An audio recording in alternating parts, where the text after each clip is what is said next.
எல்லாருக்கும் வணக்கம். இங்க உட்காந்துருந்தேன் நான், அண்ணன், சிரிப்பார், சிவகார்த்தின்னு எல்லாம் உட்காந்துருந்தோம்.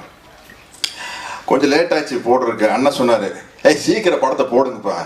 என்னப்பா எல்லாரும் மேல வந்து படம் நல்லா இருக்குன்னு பேச போறாங்க, நீ கூப்பிட்டா வந்து நல்லா இல்லைன்னு பேச போறாங்க. அது சீக்கிரம் அந்த வேலையை முடிச்சிட்டோம்னா வீட்டுக்கு கிளம்பி போலாமல, சீக்கிரம் படத்தை போட சொல்லுங்கப்பா.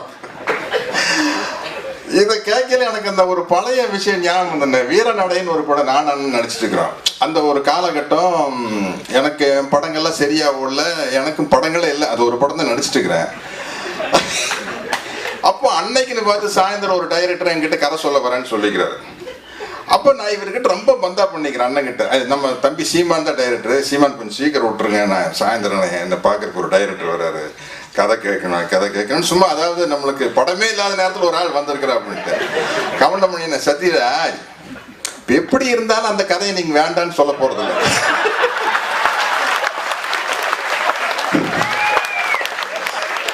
ஏன்னா நம்மளுக்கு கண்ணு கட்டின தூரத்துக்கு வேற எவனும் வரல. நீங்க எப்படி இருந்தாலும் கதவை சாத்தி தாள் போட்டுட்டு தான் அந்த கதையை கேட்க போறீங்க. ஏன்னா அவன் எந்திரிச்சு போயிட்டான்னு வச்சுங்களா, நம்மளுக்கு படம் இல்லை. அதனால எதுக்கு இவ்வளவு பில்டப் போட்டு சிரிப்பு தாங்க முடியல. சிரிச்சிட்டே இருக்கல. அசிஸ்டன்ட் டைரக்டர் வந்து ஷார்ட் ரெடி அப்படின்னாரு. வர முடியாது போப்பா அப்படின்னாரு.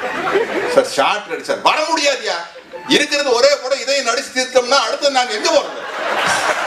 நாங்க நிறுத்தி நிதானமா தான் ஷார்ட்டுக்கு வருவோம், அவ்வளவு சீக்கிரம் வந்துட முடியாது.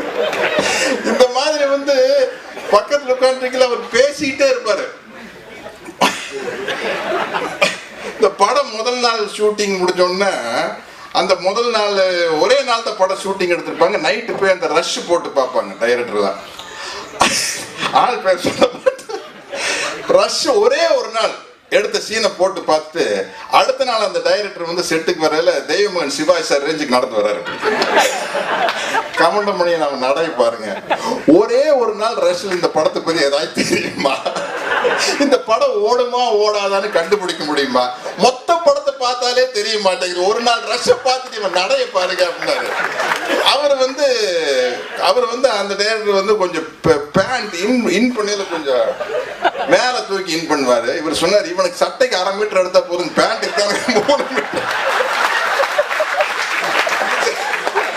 இதெல்லாம் வந்து சும்மா ரொம்ப சீக்கிரட்டான அழகா வண்டி போறியா, கண்டே பிடிக்க முடியாது. இது ஒண்ணு.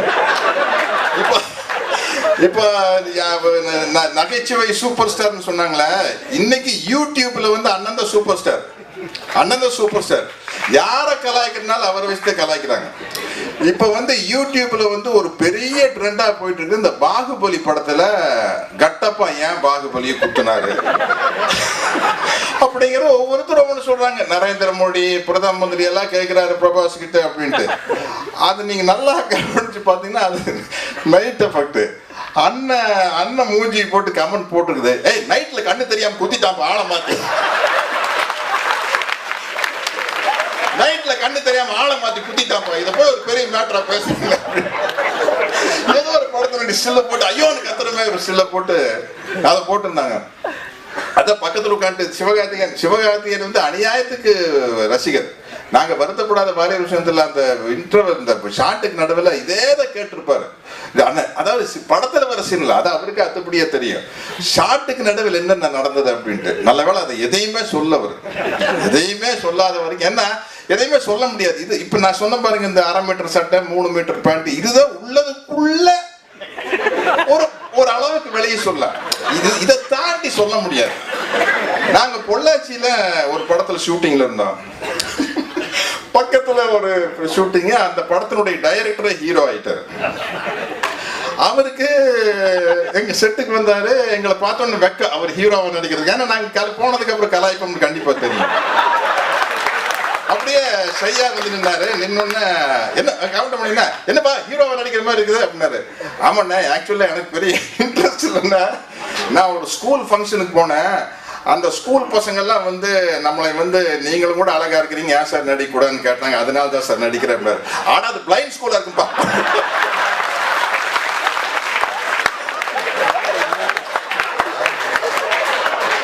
எனக்கு நான் அங்கிருந்து அப்படியே எந்திரிச்சு அப்படியே அண்ணன் கொஞ்சம் அவசரமா வருது, போயிட்டு வரணும். எனக்கு சிரிப்பு தாங்க முடியல.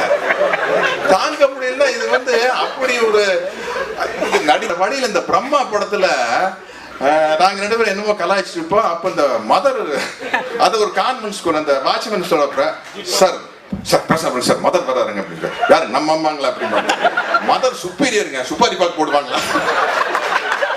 இப்படி பேசி பேசி ஐயோ இந்த நடிகன்ல வந்து அந்த பிரியாணி சீன் எல்லாம் வந்து என்ன பார்த்து பிரியாணி புளிக்குது அப்படின்னா, அது புளிஞ்சாத்துன்னா புளிக்காமையா இருக்கு அப்படின்னா, மேல முட்டை வச்சிருக்குது, சும்மா ஒரு அட்மாஸ்பியருக்காக இதுலயும் கூட போறது சரியாப்பா. அது மாதிரி இது என்ன, நமக்கு அண்ணா விஷயத்த சொல்லிட்டே போலாம். சாய் மாமன் படத்துல நான் ஏதாச்சும் ஒரு வேலைக்கு போனதான் அந்த கல்யாணம் பண்ணிக்குவேன்னு கதாநாயகி வீணா சொல்லிடுறேன். சரி என்ன வேலைக்கு போலாம்னு யோசிப்போம். ஏன்னா நான் படிக்கல. அப்போ திடீர்னு கவுண்ட் பண்ணி வந்து மாப்பிள்ள ஸ்டாண்ட் அப் அப்படி பாரு நிப்பேன், walk this side that side பாரு நடிப்பேன். ஐயோ மாப்பிள்ள நீ அதுக்குன்னே பிறந்தவ மாதிரி இருக்கிற மாப்பிள்ள, நீ அதுக்கு தான் மாப்பிள்ள நீ லாய்க்கு அப்படின்னா. என்ன நம்ம ஊர்ல இடைத்தேர்தல் வருது, பேசாம நின்று ஜெயிச்சு நீ எம்எல்ஏ ஆயிரு அப்படின்னு. அண்ணா எம்எல்ஏ ஆயிருந்தா அதுக்கெல்லாம் படிச்சிருக்கணும். ஐயோ அந்த கருமத்துக்கு படிப்பே வேண்டாம், துண்டு பிடி கிள்ளி கொடுத்துவேன், நொண்டி நொசுக்கா சொம்பு திருநவ எல்லாம் மொத்த கருமாத்தான். இந்த வசனத்தை வந்து பேசுறதுக்கு முதல்ல ஒரு தைரியம் இல்லையா? தைரியம் இருந்தா தான் பேச முடியும். இது என்னன்னா அவங்களே ரசிக்கிற அளவுக்கு பேசுவாரு. அதுக்கப்புறம் ஒரு படம் நடிச்சிட்டு இருக்கிறேன், நாங்க பொள்ளாச்சியில் ஷூட்டிங்க. அப்ப அந்த பகுதி எம்எல்ஏ ஒருத்தர் கார்ல போறவரு நிறுத்தி, நம்ம இந்த சர்க்கார் பகுதியில எங்க ஷூட்டிங் நிறுத்தி வந்து கை கொடுத்துட்டு போறாரு. எங்களை பத்தி சொன்னீங்க, பட் ரொம்ப நல்லா இருக்கு. இப்படி யாராச்சும் போடுவாங்க, போய் கேஸ் போட்டு அதை பண்ணி இதை பண்ணி அவரு ரொம்ப ரசிச்சு எங்களை பத்தி